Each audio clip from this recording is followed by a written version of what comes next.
Ever wonder why you feel amazing when you bite into a pizza, get a text from your crush, or finally finish a show you've been binge-watching for the last 12 hours straight? Yeah, blame dopamine, or thank it, or both. Honestly, dopamine doesn't care what you think. It's too busy running your entire motivation system. Hey there! Welcome to Think Bits, the channel, where we break down brain stuff into bits so small. Even your pet goldfish could probably understand it. Today, we're talking about dopamine. That brain chemical everyone's obsessed with.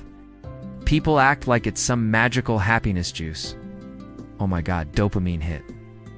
They say, while doom scrolling at 2 a.m. like a zombie, but is dopamine actually about feeling good? Or is it just your brain's overhyped motivational intern? Let's clear this up. Dopamine is not your brain's party planner. It's more like a sketchy motivational speaker with a loud whistle yelling, "Hey, do the thing." It doesn't make you feel joy. It makes you chase joy. Big difference. It's not the prize. It's the annoying cheerleader yelling in your head until you go get the prize. So what does dopamine actually do? Technically, it's a neurotransmitter, which is a fancy science word that basically means it's how your brain cells gossip. And dopamine is the loudmouth of the group. It spreads the word when your brain thinks something is important. Could be food, love, money, or a really dramatic season finale. Dopamine doesn't care what it is. It's not picky.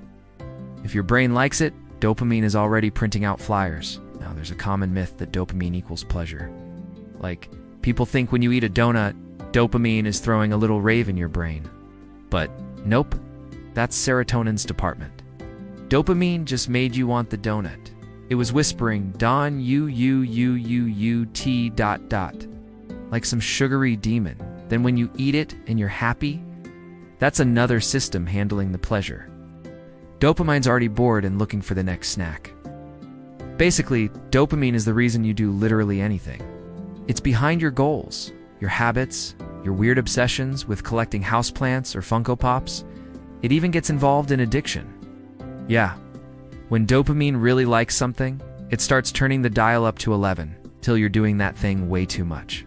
Like when one episode turns into a whole season, and now it is 4 a.m., and your responsibilities are burning in the background. Classic dopamine move.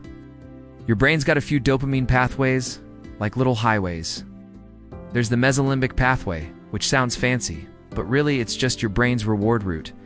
Then there's the negrostriatal pathway, which helps you move.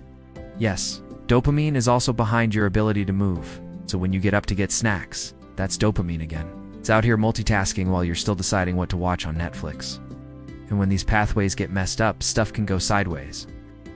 For example, Parkinson's disease happens when there's not enough dopamine in the motor parts of the brain. Suddenly, movement gets tough.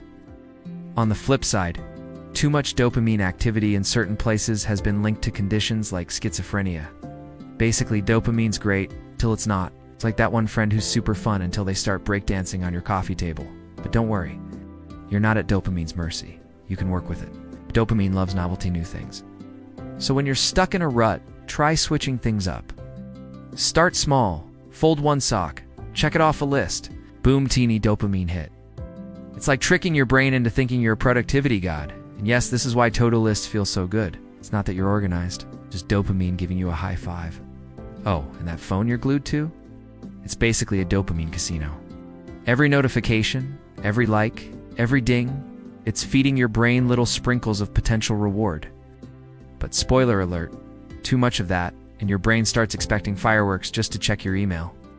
Suddenly, brushing your teeth feels like a sad chore, because it doesn't come with a confetti explosion and a viral meme. So what's the takeaway here? Dopamine is not evil. It's not a drug. It's not some happiness button. It's just your brain's hype man. Sometimes it hypes the wrong things. Sometimes it hypes you into greatness. It's up to you to steer it in the right direction. It's like maybe hype up doing your laundry instead of refreshing TikTok for the 800th time today. Alright, that's it for today's Think Bit. You now officially know more about dopamine than 90% of people. Who casually throw the word around in conversations to sound smart? Use your powers wisely. Maybe give this video a like, subscribe, or hit on. I'm not your dopamine, but your brain might want it. See you next time. Or not. Whatever dopamine lets you know.